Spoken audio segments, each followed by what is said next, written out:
fóru og joinu við þeim bara í bænum, við keyptum bara rútu, litla rútu, eða ég keypti litla rútu og lokaði það bara stöðinni hér, eða þessari aðstöð, þetta var ekki stöð, þetta var bara aðstæð, lokaði því og fórum bara með allt í bæ inn í Hafnarfjörð, af því að þetta var Hnefalegafélag Reykjavíkur, þeir voru með það þessi strákar á sín tíma og við ákveðum bara að mæta svolítið svona, þetta hentavel, þetta var á miðleið, þetta var í Hafnarfirði, þannig að við keyrðum og þeir komu.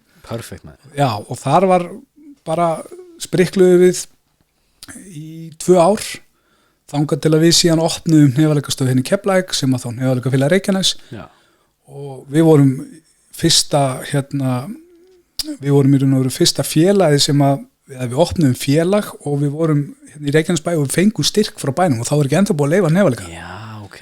Og það var alveg, Reykjanesbæ er svo flottur sko með allt svona. Það er geðveikt. Já, þeir bara, bara fannst þetta, við vorum alltaf, Reykjanesbæ við vorum svo margir, þetta voru svo mikill áhugi og þetta búið að spyrjast út. Sko. Já, menningi var byrjuð.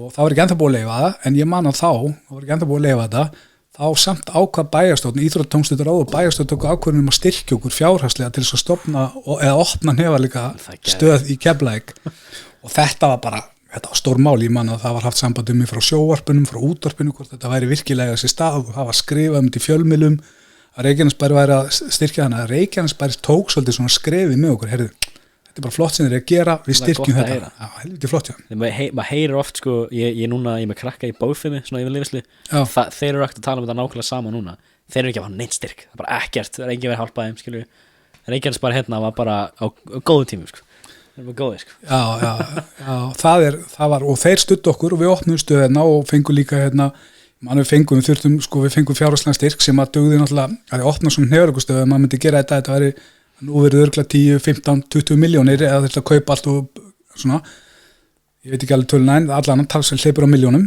og við fengum hluta því frá bænum og svo voru svona styrktaraðalega eins og sá sem að fyrsti formaði fyrir Stitti Frissa, hann var útgerðarmaður hérna þá og hann styrkt okkur vel og við fengum bara nóg til þess að stofna síðan klúbb hérna, opnum klúbb hérna 2001 Já, var það þá í gamlu sölunni?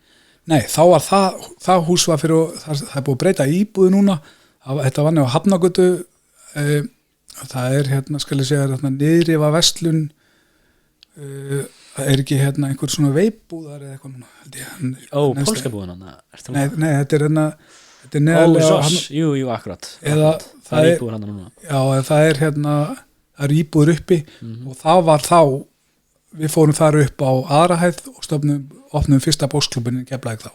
Það var mjög skemmtilegt og hérna það var alveg, þeir hlupu á 100 meðlimir sem komu þar og það var ekkert allir sem voru bara að bóksa, heldur það var bara svo mikil stemming, fólk hafði gaman að þess að líka sagt, við vorum með fitnessbókstíma og svona. Já, alveg lægt. Svo gerðum við annars á þeim tíma sem að, svolítið skemmtilegt, við settum lyklasamninga í gang, þar að segja við gerðum fólki kleift að borga bara eitthvað 15 kall á mánuði eða eitthvað, það fekk að lykil. Þannig að það setti bara kreditkortið sitt og borgaði bara 1500 mánuð og fekk lykil á klúbbnum.